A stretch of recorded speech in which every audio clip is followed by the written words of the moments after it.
Hello, কেমন আছো সবাই? আশা করছি তোমরা সবাই খুব ভালো আছো। এখন যে ভিডিওটা আমি করতে বসেছি তোমাদেরকে কিছু কথা জানানোর জন্য, মানে তোমাদের সাথে কিছু কথা শেয়ার করার জন্য, যেটা বেশ কিছুদিন ধরে করব ভাবছি, মানে করা হয়ে উঠছে না, সুযোগ হচ্ছে না, তার থেকেও বড় কথা মনের যে ইচ্ছা সেটাই হচ্ছিল না। বাট যেহেতু আমি একটা চ্যানেল রান করি এতগুলো বছর ধরে, আমার জীবনের নানান কিছু আপস অ্যান্ড ডাউনস তোমাদের সাথে শেয়ার করি, তাই ভাবলাম যে এই ভিডিওটা করার প্রয়োজন। তো সেই জন্যই তোমাদের সামনে ভিডিওটা করতে বসা। বিগত 7 দিন আগে আমি আমার জীবনের সব থেকে প্রিয় মানুষ যে দুজন, তার মধ্যে একজনকে হারিয়ে ফেলেছি। বলা যেতে পারে যে সে আমার জীবনের সব থেকে পছন্দের মানুষ, সব থেকে প্রিয় মানুষ, সব থেকে বিশেষ মানুষ। সে হচ্ছে আমার ঠাম্মা। গত 22শে ডিসেম্বর রাত 1টায় ঠাম্মা চলে গেছে আমাদের সবাইকে ছেড়ে পরপারে। তো কয়েকদিন ধরেই অসুস্থ ছিল, তোমাদের আমি ব্লগে বলেওছি এর আগে যে ঠাম্মার শরীরটা খারাপ, ডাক্তার দেখিয়েও কিছু হচ্ছে না। তো অ্যাকচুয়ালি হয়েছিল কি, ঠাম্মার সেপ্টিসেমিয়া হয়ে গিয়েছিল, এছাড়াও লিভারে জন্ডিস, ইনফেকশন, মানে নানান কিছু হয়েছিল। এবং তার না কোনো রকম মানে সিমটম যেটাকে বলে সেরকম কিছু ছিল না। কয়েকদিন ধরে ঠান্ডা লেগেছিল প্রচণ্ড। তারপর একদিন বেঞ্চি, যেটা আমাদের বাড়িতে আছে, যেখানে ঠাম্মা বসে থাকতো, অনেক ভিডিওতে ব্লগেই তোমরা দেখেছো, ওখানে বসে আমি ঠাম্মার সাথে গল্প করতাম, কত কিছু করতাম। মানে ঠাম্মার কথাটা উচ্চারণটা করলেই মনের মধ্যে সব চলে আসছে। যাই হোক, সেই বসে থাকতে থাকতে বেঞ্চে হঠাৎ করে নিচে উল্টে পড়ে যায় আচমকাই। তো ওই একটা হালকা স্ট্রোক মতন হয়ে গিয়েছিল। তারপর ডাক্তার দেখানো হয়েছে 3জনকে। প্রথম যাকে দেখানো হয়েছিল তাকে মেনলি ঠান্ডা, কফ বসে যাওয়া, এই জন্য দেখানো হয়েছিল। আমরা বলেছিলাম যে এই বয়সকালে যেটা হয় যে পটাশিয়াম, সোডিয়াম এইগুলো একটু গন্ডগোল করে। তো ডাক্তার বলেছিল সেগুলো করানোর কোনো দরকার নেই, ওনার নর্মাল ঠান্ডা লেগেছে, বুকে কফ জমেছে, তো সেটাকে রিমুভ করতে হবে। তো সেই জন্য নেবুলাইজার, আরও নানান রকম ওষুধ, এইগুলো ডক্টর প্রেসক্রাইব করে। এবং তো সেই ওষুধগুলো খেতে খেতেই দেখি যে ঠাম্মা কেমন নিস্তেজ হয়ে যাচ্ছে, মানে খুব চুপচাপ হয়ে যায়, কত কথা বলতো, একই কথা বারবার বলতো, আমরা আবার রেগে যেতাম।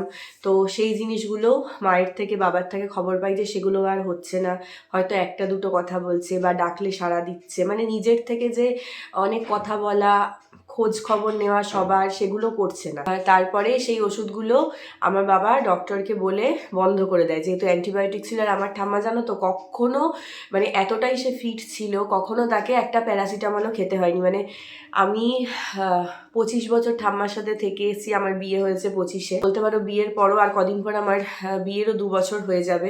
তো তার মধ্যেও আমি কখনো শুনিনি বা দেখিনি যে আমার ঠাম্মা ওষুধ খাচ্ছে। হয়তো খুব বেশি হলে কোনো গ্যাসের ওষুধ, অথবা প্রেশার যদি একটু আপ ডাউন করতো কখনো, তো ওই একটা হালকা প্রেশারের ওষুধ। এই ছাড়া তাকে আমি কোনোদিনও কোনো ওষুধই খেতে দেখিনি। তো হয়তো বা আমাদের যেটা মনে হচ্ছে যে অতগুলো অ্যান্টিবায়োটিক বা কফ তোলার যে ব্যাপার, যে ওষুধগুলো ছিল সেগুলো হয়তো সে নিতে পারেনি, যেহেতু তার বডিটা মানে একেবারেই মেডিসিনে অভ্যস্ত নয়। তো তারপরে আমরা সেই ওষুধ বন্ধ করে দিই, ডক্টরও বন্ধ করে দেয়, নেবুলাইজ করায়, অনেকটাই কফ তোলা হয়েছিল। কিন্তু তারপর থেকেই যেটা হয়েছিল যে, মানে যে ঠাম্মাকে আমরা দেখেছি এই বয়সেও সে যতটা ফিট ছিল সেটা কিন্তু আর থাকে না, খালি শুয়ে পড়ছে, বসে থাকতে থাকতে শুয়ে পড়ছে, শরীরটা ছেড়ে দিচ্ছে, মানে তার ভারী রাখা যাচ্ছে না। লাস্ট 2 মাস ধরে একজনকে ঠাম্মার দেখাশোনার জন্য রাখাও হয়েছিল। তাকে প্রথমে সেরকম একটা কিছুই করতে হতো না, যেহেতু আমার ঠাম্মা সব নিজে নিজেই করে, চোখে ঠিক মতনভাবে সে দেখতেই পেতো না, তাও নিজের কাজ নিজেই করার চেষ্টা করতো। হ্যাঁ, হয়তো ভুলচুক হতো, কিন্তু তবু নিজের কাজ নিজেই করতো। এবং শেষ অবধি যখন সে আর পারছে না, তখনও সে নিজেই নিজের কাজ করার চেষ্টা করেছে। তারপর যখন দেখা গেল এটাই যে যিনি ছিলেন ঠাম্মাকে দেখাশোনার জন্য, তিনিও দেখলেন যে পুরো শরীর ছেড়ে দিচ্ছে, নিজে নিজে তো দূর, মানে ধরে ধরে ধরে করালেও সেটা করে উঠতে পারছে না, এবং আস্তে আস্তে আস্তে করে বিছানাও নিয়ে নিলেন। তখন আরেকজন ডক্টরকে দেখানো হলো, সেটা আমাদের বাড়ির কাছেই। তো তিনি বেশ কিছু টেস্ট দিলেন ব্লাডের। তো সেই টেস্টগুলো করানোর পর, মাঝখানে আমি অনেকবার গেছি, আমি আর রাজাধিরাজ গিয়ে দেখে এসেছি। আমাদের দেখলে যতটা আনন্দ পেত, জড়িয়ে ধরতো, মানে সেই পরিস্থিতিতেই ঠাম্মা ছিল না, তাও তার মধ্যেও আমার নাম নিত, মাকে জিজ্ঞাসা করতো মানু আসবে কিনা, মানু আসবে কিনা। গিয়ে যদি 3-4 বার ডাকতাম, গায়ে হাত বোলাতাম, তারপরে ঠাম্মা বুঝতে পারতো যে আমরা এসেছি। এরকম একটা পরিস্থিতি। আর শেষ টাইমে চোখ দিয়ে জলও পড়তো, মানে দেখে না খুব কষ্ট লাগছিল যে একটা মানুষ কষ্টই পাচ্ছে, কিন্তু কোনোদিনও বলতো না কষ্ট পেলেও, আর বোঝাতেও না, কিন্তু এই শেষ সময় সেটা বোঝা যাচ্ছিল। তো যাই হোক, ডক্টর টেস্ট দেওয়ার পর সেগুলো সেই রিপোর্টগুলো যখন আসলো তখন ডক্টর বললো যে একটা রিপোর্টও ভালো না, অনেক কিছু ওনার একসাথে হয়ে গেছে যেগুলো সাধারণত মানুষের হয় না, যেমন সেপ্টিসেমিয়া হয়েছে, মানে ব্লাডি ইনফেকশন, লিভারে জন্ডিস হয়েছে, বিলিরুবিনটা হাই, আর এছাড়া ঠান্ডা লাগার ব্যাপারটা তো ছিলই, মানে একটা ঠান্ডা লাগা থেকে অনেক কিছু হয়ে গেল। ডক্টর বলেই দিলেন যে আর কিছু করার নেই, এই বয়সে ওনাকে আর কিছু করা যাবে না, ইনফেকশনটা সারা শরীরে ছড়িয়েও গেছে। তো যে ডক্টর দেখছিলেন সেকেন্ড টাইম, তিনি এমডি ছিলেন, এমডি ডক্টর, তো তিনি বললেন যে দেখুন আর কিছু করার নেই, আমি সামনের সপ্তাহ থেকে থাকছি না, আপনারা অন্য একটা ডক্টর অবশ্যই দেখিয়ে নেবেন, কারণ ডেথ সার্টিফিকেটের প্রয়োজন হতে পারে, সেক্ষেত্রে অন্য ডক্টর না দেখালে কেউ তো ডেথ সার্টিফিকেট দেবেন না, মানে এইরকম ডেডলাইনই এক প্রকার উনি দিয়ে দিয়েছিলেন যে যখন তখন যা খুশি হতে পারে।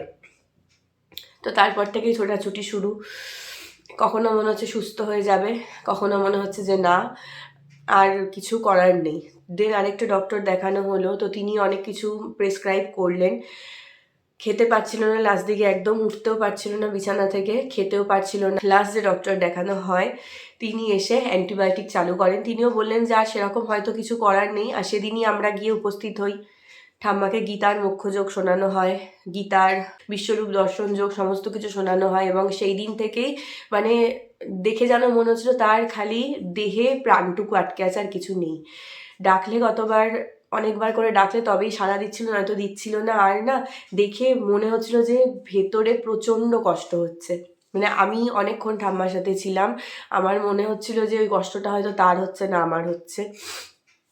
তো আমরা সবাই মোটামুটি, আমার দাদারা বাইরে থাকে, তারাও সেই সময় তাড়াতাড়ি করে চলে এসেছিল, আর ডক্টর সেদিনকে এসে বললেন যে আর হয়তো 6 ঘন্টা উনি আছেন, তার বেশি উনি আর থাকবেন না, আপনারা এই অ্যান্টিবায়োটিক ইঞ্জেকশনগুলো চালু করুন, স্যালাইন চালু করুন, যদি উনি নিতে পারেন তাহলে হয়তো উনি বেঁচে যাবেন, আর যদি না নিতে পারেন তাহলে আর কিছু করার নেই।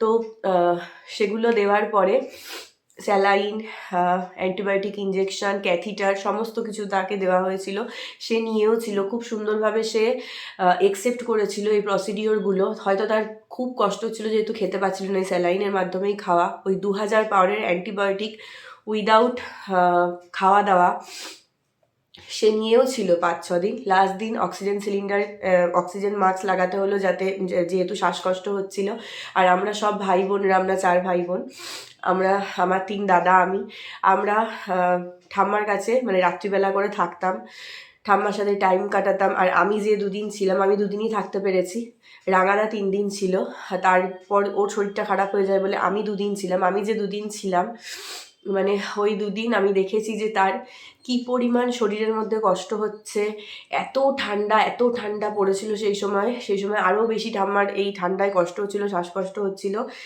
মানে যে মানুষ কোনোদিনও বলেনি যে আমার কষ্ট হচ্ছে বা কিছু, যখনই কেউ তাকে জিজ্ঞাসা করতো তার কোনো কষ্ট নেই, তার শরীরে কিচ্ছু নেই, পড়ে গেল, মাথা ফেটে গেল, 12টা সেলাই পড়লো, তারপরেও যখন সবাই জিজ্ঞাসা করছে যে কি হয়েছে, কোথায় কষ্ট হচ্ছে, তখনও বলেছিল যে কোনো কষ্ট নেই। এটা আমি 4-5 বছর আগের কথা বলছি। কিন্তু এই চলে যাওয়ার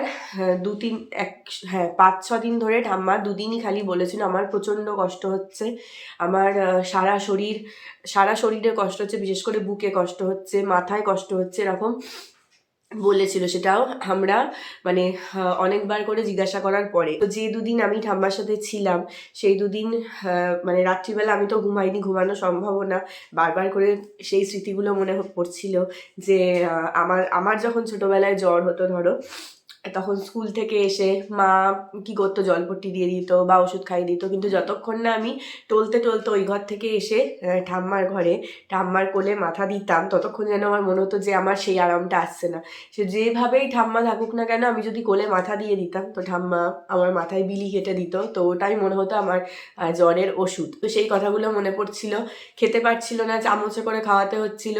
তো তখন আমি এটাই ভাবছিলাম যে ছোটোবেলায় ঠাম্মা আমাদের এইভাবে খাইয়েছে কতবার, আমি শুনেছি আমার ছোটোবেলার কথা, যেহেতু খুব দুষ্টু ছিলাম, কতবার বমি করে দিতাম, ঠাম্মার গা ভাসিয়ে দিতাম, নোংরা করে ফেলতাম, তারপরেও ঠাম্মা ওইভাবেই খাওয়াতো।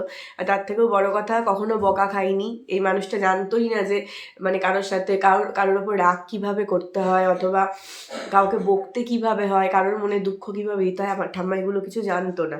তো যখন ঠাম্মার পাশে শুয়েছিলাম ওই 2টো দিন, বারবার দেখছি এই প্রচণ্ড ঠান্ডায় কাঁপছে, কিন্তু কম্বল বারবার করে সরিয়ে দিচ্ছে। আর আমি কি করছি, আমি বারবার করে তার গায়ে কম্বল দিয়ে দিচ্ছি। কি করব, তার কষ্ট হচ্ছে আমি বুঝতে পারছি, কিন্তু ঠান্ডাতেও তো আরও কষ্ট। তো এই 2টো দিন বলবো না, 2টো দিন আমি রাতে ছিলাম, বাকি দিনগুলো তো মোটামুটি কাছাকাছি ছিলাম, এই বাড়ির থেকে যাতায়াত করেছি। তো তখন দেখেছি যে কি পরিমাণ কষ্ট পেয়েছে এই কটা দিন। লাস্টে এমনই হয়েছে, আমরা বাড়ির সবাই মিলে, মানে আমি তো অনেক আগের থেকে, বাকি সবাই পরে, সবার মন তো অত শক্ত হয় না, শুধুমাত্র আমরা প্রভুর কাছে এটাই প্রার্থনা করছিলাম যে এত ভালো মানুষ, মানে আমার ঠাম্মা কি ছিল এটা আমি বলে তোমাদেরকে বোঝাতে পারবো না। তো শুধু আমরা এটা ভাবছিলাম যে হয় সে সুস্থ হয়ে যাক, নয় সে প্রভুর চরণে চলে যাক। আর শেষ পর্যন্ত সে খালি তার গোপালেরই নাম করছিল। আমাদের বাড়িতে গোপাল আছে, তোমরা তো জানোই। ঠাম্মাই পুজো করতো, তারপর থেকে ঠাম্মা যখন থেকে পারে না, মাই সমস্ত কিছু করে, সে শুধু তার গোপালকেই ডাকছিল। তো আমরাও বলছিলাম যে গোপালের কাছেই সে শান্তিতে চলে যাক। মানে এরকম একটা ব্যাপার, কখন কি হয় আমরা সবাই তটস্থ। তো তার মধ্যেও সব থেকে ভালো লাগার বিষয় এটাই যে মানে তার মাথার কাছে তার এই ভরা সংসার, তার নাতি নাতনি, নাতবউ, নাতজামাই, ছেলে, বৌমা সবাই এই টাইমটাতে উপস্থিত ছিল। এবং প্রথম 3 দিন আমি বললাম রাঙাদা মানে আমার পিসির ছেলে ঠাম্মার কাছে ছিল, তারপরের 2 দিন আমি ছিলাম, তারপর আমাকে এই বাড়ি আসতে হলো, কারণ ওই কষ্টটা আমি সহ্য করতে পারছিলাম না। তো সেই দিন আমার বাকি 2 দাদা, মানে দাদামণি বড় যে আর আমার ছোট দাদা, এরা 2জন ছিল যেদিন অক্সিজেন মাস্ক ঠাম্মাকে লাগানো হলো। মানে আজকে হচ্ছে সোমবার, আমি আগের সোমবারের কথা বলছি। তো সেই আগের সোমবার থেকে একদমই কথা বলছিল না, মানে কোনো মুভমেন্টও নেই, কোনো কথাও নেই। এই জায়গাটায় বুকটার এখানে খালি শ্বাসটা ঘর ঘর করছিল। তো সেই দিন আবার ডক্টরকে ডাকা হয়েছিল। তো ডক্টর বললেন যে আর কিছু করার নেই, যখন তখন যা খুশি হতে পারে, আপনারা একটা অক্সিজেন সিলিন্ডার দিয়ে ওনার, মানে যেহেতু শ্বাসকষ্ট হচ্ছে, একটা মাস্ক লাগিয়ে দিন অক্সিজেন এনে। তো সিলিন্ডার তখনই গিয়ে দাদামণি নিয়ে আসলো, সেটা লাগানো হলো। মানে তখন খালি শুধু মনে হচ্ছে যে মানুষটা বেঁচে আছে ওইটুকুই, আর মানুষটার মধ্যে আর কিচ্ছু নেই। কথাও বন্ধ হয়ে গেছিলো, ডাকলেও সাড়া দিচ্ছিল না ওই দিন, একদমই কথা বলেনি ডাকলেও আর কিছুই খাইনি ওই দিনও। তো তারপরে আমি বিকেলবেলায় চলে আসি সোমবার দিন সন্ধেবেলায়, তখনও তাকে জড়িয়ে ধরে ডেকে আসলাম আদর করে, ঠাম্মা ঠাম্মা ঠাম্মা, কিন্তু সাড়া দিল না। তখনই বুঝলাম যে আর সাড়া দেবে না। তো তারপর বাড়ি চলে আসার পর আমাকে এখানে সবাই বলছিল, বাবা সোনামা, যে তুই কেন আসলি, কিন্তু কি করবো, ওই কষ্টটা আমি চোখের সামনে দেখতেই পাচ্ছি না যে মানে আমার অত সুন্দর ঠাকুমা কীরকম হয়ে গিয়েছিল, ছোট কালো, মানে অত সুন্দর গৌর বর্ণ পুড়ে গিয়েছিল, এত সুন্দর ভরা গোল নিটোল মুখ এরকম চুপসে গিয়েছিল। মানে কতটা কষ্ট হচ্ছিল সেটা সামনে না দেখলে মানে বোঝানো যাবে না। বাবাকে বলে ওই জন্য চলে এসেছিলাম। বাবা বললো ঠিক আছে, যা কিছু হলে তো খবর দেবো। তো সেই দিনই মানে 22 তারিখ রাত 1টায় ঘুমাচ্ছিলাম না, ঘুম তো আসার কথা না। আর ওই দিন নাকি ও বাড়ির সবাই বুঝতে পেরেছিল যে আজকেই কিছু হবে। তো আমার 2 দাদা ছিল ঠাম্মার কাছে। রাত 1টার সময় 1:18 নাগাদ বাবা ফোন করে। বাবার ফোন দেখি আমি রাজাধিরাজকে ফোন দিয়ে দিই, কারণ আমি জানি রাত 1:18 আমাকে আর বাবা কি খবর দেবে। তো তখন বাবা বলে যে মা আর নেই। তো তখন 1:18 বাজে, লাস্ট ট্রেন বহু আগেই চলে গেছে। তো আমাকে ও বলছিল যে আমি কি গাড়ি করব। তো আমি বললাম গাড়ি করে গিয়ে আমি কি করব, আমি তো বেঁচে থাকা মানুষটাকে দেখতে পাবো না, আমি তো দেখতে পাবো মানুষটা আর নেই। তো তারপরে 3:57 ফার্স্ট ট্রেন ছিল, সেটা ধরে আমরা চলে যাই। ওখানে পিসিমণি, জেঠু জেঠি সবাই ছিল। দেখলাম যে ঠাম্মার নেই, গা হাত পা সমস্ত কিছু ঠান্ডা হয়ে গেছে, শক্ত হয়ে গেছে, হালকা যেরকম হয়। যেহেতু আমরা পৌঁছাতে ঘন্টা 4 হয়ে গিয়েছিল। তো আমার 2 দাদা ছিল যেহেতু রাত্রিবেলায় ঠাম্মার কাছে, তো ওরা জাস্ট মানে অক্সিজেন সিলিন্ডারটা কন্ট্রোল করে এসে বসেছে, এসে হয়তো 2জন মিলে ফোন দেখছিল। তো তখনই ওরা শুনতে পায় যে অক্সিজেন সিলিন্ডারের যেটা আওয়াজ হয়, মানে অক্সিজেনটা যাওয়ার, সেটা কমে গেছে। তো সেটা ওদের কানে যেতে ওরা দৌড়ে যায়, গিয়ে হাতে অক্সিমিটার লাগায় ঠাম্মার, দেখে যে কিছু আসছে না। তারপরে হাত পা ধরে, হাত পায়ের তলা দেখে ঠান্ডা হয়ে গেছে। দেন পালস আর খুঁজে পায় না, তখনই সবাইকে ডাকে। তা যাই হোক, এই হচ্ছে ঘটনা। মানে এই বিষয়টা থেকে আমরা এখনো বেরোতে পারিনি, যেহেতু আমি বললাম আমার জীবনের সব থেকে প্রিয় মানুষ। আমি যখনই ব্লগে কোনো রান্না করি বা কোনো কিছু করি, তোমাদের সাথে সবসময় বলি ঠাম্মা এটা করতো, ঠাম্মা ওটা করতো, ঠাম্মা সেটা করতো। তো চলে গেছে, খুব ভালো হয়েছে, যেহেতু কষ্ট পাচ্ছিল অনেক। আর আমার ঠাকুমা যেরকম মানুষ, আমার ঠাকুমার মতন মানুষ এতটা কষ্ট পাবে এটা আমরা কেউ মেনে নিতে পারছিলাম না। কারণ যে মানুষটা খালি মানুষকে ভালোই বেসেছে, কোনোদিনও কাউকে হেলাছেদ্দা করা বা তাকে যদি কেউ কখনো কিছু বলতো সেটার বিপক্ষে তাকে অ্যাটাক করে কোনো কথা বলা আমরা কখনো দেখিনি। সে মানে আমি আমার ঠাকুমাকে দেখেছি, সে শুদ্ধ সাত্ত্বিক মানে বৈষ্ণব ছিল পরম, যেটা আমরা জানি যে সাত্ত্বিক আহার, সাত্ত্বিক ব্যবহার, মানসিক শারীরিক সে সব দিক থেকেই সাত্ত্বিক ছিল। আর প্রচুর মানুষকে সে ভালোবেসেছে। সেই দিনটা যেদিন সে চলে গেছে, তারপর থেকে আজ অবধি যে পরিমাণে মানুষ আসছে, চলে গেছে বলবো না, যখন থেকে অসুস্থ ছিল তখন থেকে যে পরিমাণে মানুষ এসেছে এবং তাকে জল খাইয়েছে, লেবুর রস, ডাবের জল, এগুলো ছাড়া তো বেশি কিছু খেতে পারতো না। তো এগুলোই এত মানুষ আত্মীয় স্বজন ছাড়াও আশেপাশে এসেছে, তাকে দেখেছে, জল খাইয়েছে, এবং তারপরে তার বুকের ওপর আছড়ে পড়ে ওই যে কান্না, এগুলো এত মানুষ করেছে। তো সেটাই আমরা ভাবি যে একটা মানুষ প্রমাণ দিয়ে গেল তার এই শেষ মুহূর্তটা, যে সে মানুষকে কিভাবে কতটা ভালোবেসেছে আর সে কি রিটার্ন পেল। ঠাম্মার শেষকৃত্য খুব সুন্দরভাবে হয়েছে। আমার ঠাকুমা সারাদিন ঠাকুরের নামই করতো, ছোট থেকে আমি দেখেছি, আমিও ঠাম্মার থেকেই শিখেছি। রোজ ছোটবেলায় আমাকে সকাল বলো সন্ধে বলো সাথে বসিয়ে করতাল আমার হাতে দিত, দিয়ে বলতো মানু তুমি বাজাও, আর ফুল তুলে আনতো, ফুল তুলে আমাকে বলতো তুমি সাজাও, আমি নাম করছি তুমি সাজাও। তো আমি সাজাতাম, ঠাম্মা ঠাকুরের নাম করতো, সেগুলো থেকেই আমি যেটুকু যা শিখেছি ওগুলো ঠাম্মার থেকেই শিখেছি।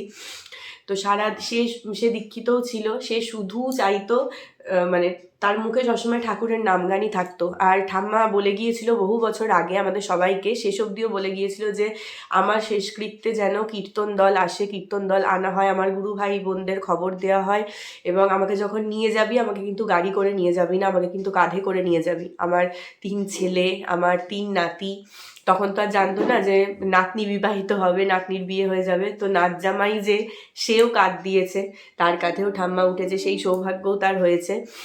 আমার লাইফে ফার্স্ট টাইম শ্মশানে যাওয়া, আমি কখনো যাইনি, আমাকে যেতেও দিচ্ছিল না, কিন্তু তারপর আমাকে বাবা জ্যাঠামণি সবাই জোর করে নিয়ে গেছে, আমার বৌদিরাও গিয়েছিল, আমরা সবাই মিলে গিয়েছিলাম শেষকৃত্যে।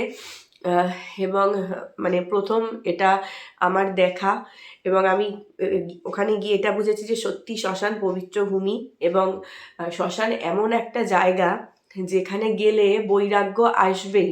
মানে ওখানে গিয়ে আমার মনে হচ্ছিল যে কি কোথায় মানুষের টাকা পয়সা, অহংকার, রূপ সৌন্দর্য কোথায়, সব সেই ছাইতেই শেষ, সব সেই আগুনেই শেষ। আমার ঠাম্মার আগে আরেকজন ছিল, তো সেটাই ভাবছি যে সবার শেষকৃত্য তো সেই ছাইতেই, সেই আগুনেই, সেই একই, আলাদা বলে কিন্তু কিছু নেই। শুধুই আমরা এত আমার এই, আমার ওই, আমার ছেলে এটা করেছে, আমার মেয়ে সেটা করেছে, আমার এই আছে, আমার ওই আছে। আসলেও কিছু নয়, সব কিছু একজনই, তিনি হচ্ছেন পরমেশ্বর, পরমাত্মা, আর আমরা হচ্ছি সবাই জীবাত্মা, তার থেকে সৃষ্ট। সে ছাড়া আমাদের কোনো অস্তিত্ব নেই। তো যেটা বলা সেটা হচ্ছে যে ঠাম্মা যেটা চেয়েছিল, প্রভুর কৃপায় আমরা সেটাই করতে পেরেছি। শেষ পর্যন্ত, শুরুর থেকে শেষ পর্যন্ত নাম সংকীর্তন হয়েছে, এবং ওই পরিস্থিতিতে দাঁড়িয়ে আমরাও হরিনাম করেছি যাতে তার যাত্রা মধুর হয়। কারণ সে পুণ্যাত্মা ছিল, তার সব কিছু সুন্দর হওয়ার কথা, এবং তার সদ্গতি যাতে হয়, সে যাতে সোজা প্রভুর কাছে যেতে পারে, এটাই আমাদের সবার ইচ্ছা ছিল, এবং সেটাই হয়েছে। এটা আমার প্রভুর প্রতি আমার বিশ্বাস। কারণ সেদিন যেভাবে ঠাম্মার অন্তিম যাত্রা হয়েছিল, ওটাকে মহাযাত্রা বলে, শুধু অন্তিম যাত্রা বলে না। আমরা যেটা এক্সপিরিয়েন্স করেছি সবাই মিলে, সেটা বোঝানো যাবে না। তো যাই হোক, যতই হোক, আমার ছোট থেকে ঠাম্মার কাছে বড় হয়ে ওঠা, ঠাম্মাকে জড়িয়ে আমার সব কিছু, তাই আমি সেটা থেকে এখনও নিজেকে পুরোপুরি বের করতে পারিনি। জীবনে শূন্য স্থানটা তো আর কখনোই পূর্ণ হবে না, কিন্তু সেটা নিয়ে এগিয়ে যেতে হবেই। এটাই হচ্ছে জগতের নিয়ম, কালের নিয়ম। তো সেটা নিয়ে এগোনোর চেষ্টা করছি। কি ভিডিও করব, কি ব্লগ করব, কি বলবো, সেটা বুঝতেই পারছিলাম না যে আমার কি বলা উচিত। খুব একটা বেশি কিছু বলতে ইচ্ছাও করছিল না, কিন্তু সেই জন্য তোমরা হয়তো দেখেছো যে আমি সমস্ত পুরনো ব্লগগুলো তোমাদের সাথে শেয়ার করছিলাম।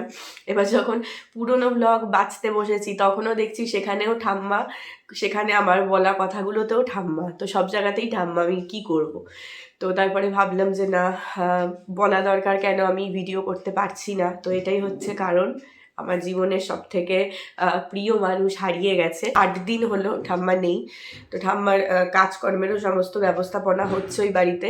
আমরা গেছিলাম 2-1 দিন মাঝখানে, কিন্তু দেখো রোজ যাওয়া তো সম্ভব না, রোজ গিয়ে কি করব। মানে বাড়িটায় যখন ঢুকছি ওই ঘরটা পুরো মানে ফাঁকা, ওটা কিছুতেই সহ্য করতে পারছি না। ওটা মেনে নিতে এখনো অনেকটা হয়তো সময় লেগে যাবে অনেকটা সময়, কারণ কখনো তো দেখিনি। সবসময় ঘোরাফেরা করতো, সবসময় মানু করতো, খেয়েছিস কি না। আমাকে শেষ দিন অবধিও, আমি যখন ঠাম্মার সাথে লাস্ট যেদিন শুয়েছি মানে আগের রবিবার, সেদিনও ভোরবেলায় আমাকে জিজ্ঞাসা করেছে, মানু খেয়েছিস। তার শরীর কষ্টে ভরে যাচ্ছে, সে আমাকে তাও জিজ্ঞাসা করছে, যন্ত্রণায় ছটফট করছে, তা আমাকে জিজ্ঞাসা করছে, মানু খেয়েছিস। তো তখন ভোর 5টা বাজে। আমি বলছি, ঠাম্মা এখন কি খাবো, ভোর 5টা বাজে, তো এই তো উঠলাম, খাবো, তুমি ঘুমাও। তারপর তাকে মাথায় গায়ে হাত বুলিয়ে নাম সংকীর্তন শুনিয়ে আমি ওই 2টো দিন তাকে ঘুম পাড়িয়েছি, কারণ সে ঘুমাতে পারছিল না, এত কষ্ট হচ্ছিল। সব থেকে ভালো লাগার বিষয় মানে এটাই যে তার শরীর খারাপের সময় থেকে তার মহাযাত্রা অবধি সমস্ত কিছু ঈশ্বরের নামে, হরির নামে সমর্পিত ছিল। তার কানে সে করেওছে, যতদিন কথা বলতে পেরেছে, কথাটা জড়ানো ছিল, কিন্তু যতদিন কথা বলতে পেরেছে শুধু তার গোপালের নাম, হরির নামই স্মরণ করেছে। আর তার শেষ যাত্রাতেও সেটা প্রভুর কৃপায়, প্রভুর আশীর্বাদে, তার পুণ্যে আমরা করতে পেরেছি। তো সেই দিনটার কথা ভাবলে, সেই দিনটা অনেক কষ্টকর হয়তো, কিন্তু তার থেকেও বেশি আনন্দদায়ক, যেহেতু সেই মহাযাত্রা আমার ঠাকুমার অন্তিম যাত্রায় হয়েছে। অন্তিম যাত্রা বলবো না, এটাকে আমি মহাযাত্রাই বলবো। যাই হোক, এটাই বলার ছিল। এখন কবে কীরকম কী ব্লগ আমি বানাতে পারবো আমি জানি না, তবে নিশ্চয়ই বানাবো, কারণ কাজে তো ফিরতেই হবে। আর আমার ঠাকুমা সবসময় বলতেন, সবসময় চাইতেন যে আমি চলে গেলে সেটা নিয়ে কিন্তু কেউ কষ্ট করবে না, বা যে সমস্ত নিয়ম হয় অশৌচ পালনের, সেগুলো তো কিন্তু নিজেদেরকে কষ্ট দিয়ে কেউ করবে না, তাহলে কিন্তু আমি অনেক কষ্ট পাবো। তো সেই কথাটা মনে রেখেই এই ভিডিওটা বানানো, যেহেতু এটা আমার কাজ। দেন আমি হয়তো করবো, এরপরে ব্লগ বানাবো, চেষ্টা করব করার, বাট সব কিছুতেই আমার ঠাকুমাকেই আমার মনে পড়বে, আর সব কিছু আমার ঠাম্মার জন্যই আমার উৎসর্গ করা থাকবে। তো এই ছিল ভিডিওটা, একটু বড় হলো, আসলে ঠাম্মার কথা বলতে গেলে শেষ হয় না। এটাই আমার ব্লগ না করার, ব্লগ না দেওয়ার কারণ। চেষ্টা করব খুব তাড়াতাড়ি আবার যেরকম আমি ব্লগ দিচ্ছিলাম সেরকম দেওয়ার, তবে এখনই হয়তো পারবো না, কাজকর্মগুলো মিটে গেলে দেন করার চেষ্টা করব। তোমাদের মধ্যে অনেকেই আছে যারা আমার ভীষণ কাছের, আমার ফ্যামিলি মেম্বার, বা আমাকে ছোট থেকেই চেনো, আমাদের বাড়ির প্রত্যেককে চেনো, আমার ঠাকুমাকেও খুব ভালো করে চেনো।